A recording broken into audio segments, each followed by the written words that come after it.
So let's talk about the short story Dance with Yesterday and the play The False Interrogation, and also possibly talk about your poetry, which I'll talk about just now. But anyway. So Dance with Yesterday is a short story that I wrote through a project called Breaking the Silence, and it was a project by Ikapa Publishing, led by Tsisidanga Rembwa.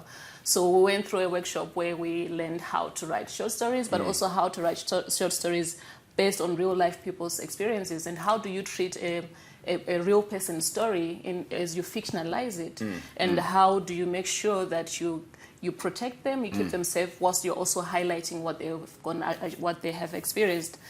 So that was in 2013. It's part of an anthology called A Family Portrait. And you can find it in any airport.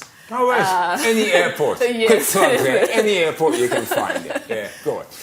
And then The Fourth Interrogation is a play I wrote in 2014, was further developed at the Almas African Playwrights Conference, which is executive artistic directed by Danai Gurira. So 2015, I developed that play. I've been reworking it. It's in this like the 9th draft now.